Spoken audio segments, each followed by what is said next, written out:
కేసీఆర్ చేసిన సర్వే సరైందని మీరన్నప్పుడు, కేసీఆర్ మరి బీసీలకు రాజకీయంగా ఇచ్చిన అవకాశాలేమిటి?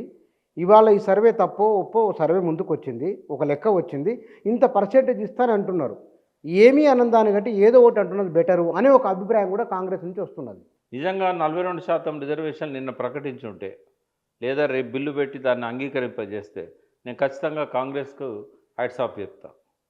పట్టు పర్సెంట్ ఇస్తే. 42% అట్‌లీస్ట్. ఎందుకంటే బీసీల జనాభా 42 కాదు, మోర్ దెన్ 51%. బట్ కనీసం 42 అన్న ఆయన ఇవ్వగలిగితే లోకల్ బాడీస్‌లో రిజర్వేషన్. అట్లాగే రాబోయే రోజుల్లో ఉద్యోగాలలో కానీ, విద్యలో కానీ, అన్నిట్లో కూడా చట్టసభల్లో కానీ బీసీలకు వారి జనాభాకు అనుకూలంగా బిల్లు పెట్టినట్టయితే దాన్ని ఇక్కడ బిల్లు చట్టం చేసి పార్లమెంట్లో దానికి అనుమతి తీసుకొని సుప్రీంకోర్టు ఏమన్నా అవాంతరాలు చెప్పినా కూడా దాన్ని ఓవర్కమ్ అయ్యే విధంగా గతంలో తమిళనాడు ఎట్లయితే దాన్ని గెలవగలిగిందో కమిషన్ సపోర్ట్తోనైనా అది చేయగలిగితే చాలా బాగుంటుంది, బీసీలను గౌరవించినట్టు. అది కానీ ఆ చిత్తశుద్ధి రేవంత్ రెడ్డి ప్రభుత్వానికి ఉంటుందని నేను అనుకోవట్లేదు. ఎందుకంటే నిన్న నేను కూడా ఎక్స్పెక్ట్ చేసిన ఆయన ఖచ్చితంగా 42% ఇస్తాడని. బట్ ఎప్పుడైతే మా పార్టీ ఇవ్వడానికి సిద్ధంగా ఉంది మీరు ఇస్తారా అన్నాడో ఇది బెటరు అనేది అర్థమైపోయింది. ఇక పెట్టినప్పుడు ఈ లోకల్ బాడీస్లో మనం కొట్లాడేది ఏముంటుంది? ఇప్పుడు నోటిఫికేషన్ ఎట్లాగ ఇస్తున్నారు, ఇచ్చినాక కోర్టుకు పోతే స్టే రాదు, పాత పద్ధతిలో ఎన్నిక జరుగుతుంది, అదే 23% రిజర్వేషన్లు ఇస్తారు. అంటే ఇక్కడ రేవంత్ రెడ్డి ప్రభుత్వం లేదా తను పర్సనల్గా బుద్ధిపూర్వకంగా తీసుకున్న నిర్ణయము, చేసిన ఆలోచన మీ భావన? వాళ్ళు మోసం చేస్తున్నది మా ప్రజలనే కాదు, రాహుల్ గాంధీని కూడా మోసం చేస్తున్నారు. ఎవరు వాళ్ళంటే ఎవరెవరు? కాంగ్రెస్. కాంగ్రెస్ అంటే రేవంత్ రెడ్డి ఇప్పుడు పాలు తాగి తల్లి రొమ్ము గుద్దినట్టుగా ఇవాళ నువ్వు కామారెడ్డి డిక్లరేషన్ పేరుతోని రాహుల్ గాంధీతో చెప్పించినావు. నువ్వే అమలు చేయకపోతే ఎవడు అమలు చేస్తాడు? 42% ఎందుకు అమలు చేయవు? లెక్క అయితే ఉత్తమ్ కుమార్ రెడ్డి చెప్పిన లెక్క ప్రకారమైన దొంగ లెక్క అయినా 46% వచ్చింది కదా వాళ్ళ లెక్క. పాత బీసీల పాత సర్వే ప్రకారం ఎస్కేఎస్ అంటాం కదా, సమగ్ర కుటుంబ సర్వే 51 వచ్చింది కదా. మరి ఎందుకు ఇవ్వవు? ముస్లింలను కలిపితే 56 వచ్చింది కదా నీ దొంగ సర్వేలో. వాళ్ళతో 10% బీసీలు ఉన్నారు కదా, ఎందుకు ఇవ్వవు? అప్పర్ క్యాస్ట్లకు ఏమో ఇవ్వడానికి ఏం ఆటంకం లేదు, 10% ఇచ్చేసింది. రాజ్యాంగ విరుద్ధం అని మీరే అన్నారు. అంబేద్కరే చెప్పిండు సామాజికంగా వెనుకబడతానని కులపీడన ప్రాతిపదిక తీసుకోవాలి తప్ప ఈ ఆర్థిక ప్రాతిపదిక తీసుకోవద్దని చెప్పారు. కావాలంటే క్రిమినల్ లేయర్ పెట్టుకున్నారు. బట్ అదేంటి వాళ్ళకి 10% ఎట్లు ఇస్తారు? 7% లేరు వాళ్ళు. స్వయంగా పాత ముఖ్యమంత్రి చెప్పాడు నాతో, రెడ్లు 2.4%, మా వెల్మలు 0.4% అని. ఆయనే చెప్పిండు. ఆయన చెప్పిన మాటలనే మేము V6లో మాట్లాడినాం ఆ రోజు. రెడ్లంతా ఒకటే మీటింగులు పెట్టుకున్నారు, పార్టీలకు అతీతంగా ఒక్కటవుతున్నారు. అంటే వాళ్ళు ఉన్నది ఎంత 0.5 కావాలని చెప్పి ఉత్తమ్ కుమార్ రెడ్డి వెల్మల్ని తిట్టిండు. 0.5 కాళ్ళ పాలన నడుస్తుందని. 0.5 కాదు మేము 0.4 అని చెప్పిండు ఆయన. రెడ్లు ఎంత ఉన్నారంటే 2.4 ఉన్నారని చెప్పి ఆ రోజు అన్ని కులాల గురించి చెప్పిండు ఆయన. వైశ్యులు ఎంతమంది, బ్రాహ్మణులు ఎంతమంది, కమ్మోళ్ళు ఎంతమంది, మొత్తం లెక్కెత్తే కూడా 7% రాలే. గదే 7%. ఇవాళ మరి దానికి డబల్ ట్రిపుల్ అయిపోయింది, డబల్ అయింది. దానికి చేయదలుచుకుంటే ఎంతైనా అవుతుంది. రూమ్లో కూర్చొని రిపోర్ట్ ఇష్టం వచ్చినట్టు రాస్తే ఈ ప్రభుత్వానికి ఒకవేళ నిజాయితీ నిరూపించుకోవాలనుకుంటే, మేము చేసిన సర్వే మంచిదే అని అనుకున్నట్టయితే అన్ని గ్రామాలల్లో, అన్ని డివిజన్లల్లో ఆ ప్రాంతంలో కలెక్ట్ చేసిన సర్వే రిపోర్ట్లను విలేకరుల ముందు పెట్టమనండి. డివిజన్ల వారీగా అఖిలపక్షం ముందు, విలేకరుల ముందు పెట్టమనండి. ప్రతి గ్రామానికి ఆ గ్రామంలో సర్వే చేసిన పేపర్లన్నీ ఆ గ్రామంలో పెట్టమనండి. ప్రతి డివిజన్లో, హైదరాబాద్లో 150 డివిజన్లు ఉన్నాయి, ప్రతి డివిజన్ ఆఫీసులో పెట్టమనండి, మున్సిపల్ ఆఫీసులో. విలేకరుల బృందం పోతుంది, అఖిలపక్షం పోతుంది, వెరిఫై చేసుకుంటారు. శాంపుల్గా చేస్తే చాలు. ఒక 5-6 డివిజన్లలో శాంపుల్గా చేసి 5-6 గ్రామాలలో శాంపుల్గా చేస్తే చాలు, తెలిసిపోద్ది వీళ్ళ బండారం బయటకు వస్తుంది. నేను ఎవరిని అడిగినా మా ఇంటికి రాలేదని చెప్పింది. మీరు ఎక్కడెక్కడ ఎవరెవరితో అంటే ఏ ఊర్లలో మాట్లాడింది? నేను ప్రజాప్రతినిధులతో మాట్లాడినా, మీ ఇంటికి వచ్చినలా అని. కొంతమంది లెక్చరర్స్, ఎంప్లాయీస్తో మాట్లాడినా, కొంతమంది మామూలు 4th క్లాస్ ఉద్యోగులతో మాట్లాడినా, బస్తీలో ఉన్న వాళ్ళతో మాట్లాడినా, గేటెడ్ కమ్యూనిటీలో ఉన్న వాళ్ళతో మాట్లాడినా. చాలామంది మా ఇంటికి రాలేదని చెప్పారు, అంటించిపోయారు తప్ప రాలేదు.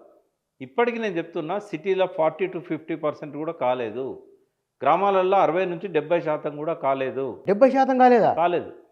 అంటే ఇక సర్వే చేయనట్లు మరిగా. అదే ఇప్పుడు ఏమైందంటే వాళ్ళు తొందర పెట్టిండ్లు. అంటే ఒక్కరోజు నిజంగానే సరిపోయే స్టాఫ్‌ను కేసీఆర్ పంపినట్టు పంపించి, ఎక్కడోళ్ళు అక్కడనే ఉండాలి అని కర్ఫ్యూ వాతావరణం, బస్సులు బంద్ చేసి, ఆ రోజు ప్రయాణాలు బంద్ కమ్మని చెప్పి, అట్లా గనుక చేస్తే ఒక రోజులో సర్వే అయిపోయేది. దానికి 50 రోజులు అక్కర్లేదు.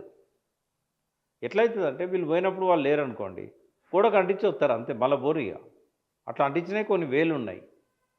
ఏ ఊర్లో కూడా పూర్తి సర్వే జరగలే. ఏ డివిజన్‌లో కూడా పూర్తి సర్వే జరగలే. ఏ గేటెడ్ కమ్యూనిటీలో కూడా పూర్తి సర్వే జరగలే. ఒక ఇంటికి తాళం ఉన్నదంటే ఆడ అతికిచ్చి వచ్చిండ్లు. అంటే గేటెడ్ కమ్యూనిటీలో అయితే గోడకు వాచ్‌మెన్ దగ్గర ఆ పాటకు అతికిచ్చిండ్లు. ఇంక అపార్ట్మెంట్‌లో ఎవరిని లేదు కలవలేదు. ఇగ ఎక్కడ లేదు. కొంతమంది కలిసినోళ్ళే రాసుకుంటూ వెళ్ళిపోయింది. నాట్ ఈవెన్ 40% నేను చెప్తున్నా కదా! అర్బన్‌లో అయితే 40 కూడా పూర్తిగా కాలే. కానీ పేపర్‌లో లెక్కలొచ్చినాయి. అంటే అది మీరు మళ్ళా మీరు ఎంతసేపు రాయడానికి? ఆల్వేకి ఎంత టైం పట్టాలి? ఇప్పుడు 3.5 కోట్ల కాగితాలను ఒక్కొక్కటి ఏం రాసుకున్నాడు అనేది ఎవాల్యుయేషన్ చేయడానికి ఎంత టైం పడుతుంది? అవు. మరి టైం ఎక్కడైంది? ఇప్పుడు నవంబర్‌లో స్టార్ట్ చేశారు. దాన్ని 50 రోజులు పట్టిందని ఆయనే చెప్పిండు. మరి ఇవన్నీ లెక్కలు చేయడానికి టైం ఏడ పట్టింది? ఓ రూమ్‌లో కూర్చున్నారు, కంప్యూటర్‌లో అడ్జస్ట్ చేసేసిండ్రు అయిపాయే. మీరింత, మీరింత, మీరింత. ఆ ముగ్గురు ఎవరో రెడ్ల పేరు చెప్పట్లేదు కదా మీరు. అందులో ఇద్దరు నా మిత్రులున్నారు. పేరెందుకు చెప్పాలి? బట్ ఉన్నత క్యాబినెట్‌లో ఉన్నవాళ్ళు ఉన్నారు. క్యాబినెట్‌లో గతంలో ఉన్నవాళ్ళు ఉన్నారు. చేసిండ్రు అది. అంటే నల్గొండనా, ఖమ్మమా, హైదరాబాదా చెప్తే అర్థం చేసుకుంటారు. అంటే ప్రేక్షకులు ఇప్పుడు మీరు ఇది తప్పు అని అన్నప్పుడు దాని సూచన చేయండి, వాళ్ళు అర్థం చేసుకుంటారు. నేను అనేది ఏంటంటే క్యాబినెట్ సబ్ కమిటీ వేశారు. మరి అందులో సీతక్క ఉంది, శ్రీధర్ బాబు ఉన్నాడు. వీళ్ళు ఎప్పుడన్నా ఇన్వాల్వ్ అయ్యిండ్లా ఈ ఎవాల్యుయేషన్‌లా? వీళ్ళంతా ఫాములు తీసి చూసిండ్లా? వీళ్ళు లెక్కలు ఇచ్చిన వాళ్ళు ఎవరు? ఏ కులానికి ఎంతమంది అనేది ఒక్కొక్క ఫామ్‌లోకి వెళ్ళి చూసుకుంటా కంప్యూటర్‌లో ఫీడ్ చేసుకోవాలి. తర్వాత టోటల్ చేయాలి. మరి నిజంగానే వీళ్ళు 1,70,00,000 మంది బీసీలయ్యి ఒక్కొక్కరి ఫామ్‌లలోకి వెళ్ళి చూసి బీసీ మున్నూరు కాపు, బీసీ ముదిరాజు అని రాసిండ్లా? అది ఎవరు చేసిండ్లా ఆ పని? ఆ పని చేయాలంటే ఎన్ని నెలలు పడుతుంది? ఇదంతా నిమిషాల మీద 3 రోజుల్లో ఎట్లా తయారవుతుంది? మరి ఆ తయారైనప్పుడు వీళ్ళని కూర్చోబెట్టుకున్నారా? చేయలే కదా! వాళ్ళు ఎవరికి ఇచ్చిండ్రో చెప్పానండి మరి. అది డాక్యుమెంట్ బహిరంగం చేయమనండి. ఇప్పుడు బెస్ట్ నేను ఇచ్చే అడ్వైజ్ ఏంటంటే ప్రభుత్వానికి, బీసీలు మీ సర్వే కరెక్ట్ అని నమ్మాలంటే అన్ని గ్రామాలలో పెట్టండి, అన్ని డివిజన్లలో పెట్టండి. తప్పని చెప్పడానికి ఈ మధ్యకాలంలో సెంట్రల్ గవర్నమెంట్ నుంచి కానీ ఏ సర్వేలు జరిగినా కూడా ఈ రిపోర్ట్ తప్పు అనేది స్పష్టమవుతుంది. ఇప్పుడు 2 లక్షలు పెరుగుతారా బుచ్చన్న బీసీలు? 14 లక్షల కిట్లు ఇచ్చారు కేసీఆర్ కిట్లు. గత 10 ఏళ్లలో ఎస్కేఎస్ చేసిన తర్వాత సమగ్ర కుటుంబ సర్వే చేసినాక ఈ రోజు వరకు 14 లక్షల కేసీఆర్ కిట్లు డిసెంబర్ ముందే 7వ తారీఖు కంటే ముందే హుహు. ఈ 14 లక్షల కిట్లు ఇచ్చారు. అంటే బీసీలే మొత్తం. అంటే నేను అనేది బీసీలు కాదు, 14 లక్షల కిట్లు అంటే ఇచ్చారు. 14 లక్షల అంటే మంది జనాభానే అనేది 14 లక్షలు వచ్చినట్టు. జనాభా పెరుగుదల 14 లక్షలు వచ్చినట్టు. 14 లక్షలు అయితే పుట్టిండ్రు కదా. అవును. వాళ్ళు ఎంతమంది చనిపోయిండ్రు? ఒకసారే 12 లక్షల మంది చనిపోతారా? అసంభవం. రెండవది కళ్యాణ్ లక్ష్మి చెక్కులు కానీ, షాదీ ముబారక్ చెక్కులు కానీ అవి ఒక 14 లక్షల మందికి ఇచ్చారు. అంటే 14 లక్షల మంది ఒక్కటైండ్రు దంపతులు. అవును. మరి పిల్లలు యావరేజ్గా మీరు ఒక్కరిని వేసుకున్న 14 లక్షల మంది పుడతారు కదా. డెఫినెట్‌గా. మరి ఏమా ఇదంతా ఎట్లా కరెక్ట్ అయింది లెక్క? సింపుల్. సింపుల్ మామూలు లెక్కేసుకున్నా అంతే. తర్వాత రేషన్ కార్డుల లెక్క ఇప్పుడు అప్పటికే అవి 70 లక్షల రేషన్ కార్డులు బిలో ది పావర్టీ లైన్ ఉన్న వాళ్ళకు ఉన్నాయని చెప్పారు.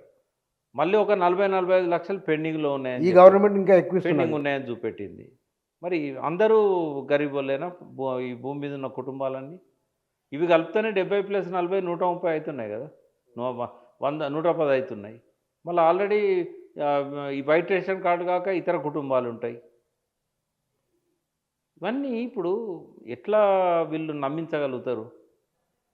కూర్చొని కంప్యూటర్లో ఫిగర్స్ కొట్టి అసెంబ్లీలో డిస్ట్రిబ్యూట్ చేయంగానే నమ్ముతారా? అంటే ఏ ఒక్కరైనా ఈ సర్వే కరెక్ట్ అని చెప్పిన వాళ్ళు ఉన్నారా? నువ్వు స్టింగ్ ఆపరేషన్ చేయి కాంగ్రెస్ వాళ్ళే చెప్తారు ఇదంతా తప్పుల తడక అని. మళ్ళా ఓపెన్గా ముందుకు వచ్చి చెప్పిండు. బట్ లోపల వాళ్ళు కూడా చెప్తూనే ఉన్నారు ఇదంతా కుక్కుడు సర్వే ఇది అని, వంటకం చేసిన లో కడ కూర్చొని అని. 100% ఇది బోకస్ సర్వే. అతని మీద చర్య తీసుకుంటామంటున్నారు. పార్టీ నిర్ణయానికి వ్యతిరేకంగా మాట్లాడిన తీసుకొనియండి, మంచిదే కదా. బయటకు వచ్చి ఆయన ఎట్లా టర్మ్ అయిపోతుంది, ఆయన ఇండిపెండెంట్గా పోటీ చేసినా గెలుతాడు. ఇప్పుడు బీసీలకు ఒక తిరుగులేని వాయిస్ అయింది ఆయన. ఎవరు కేసీఆర్ను ఛాలెంజ్ చేయని రోజుల్లో రేవంత్ రెడ్డి ఛాలెంజ్ చేసిండు.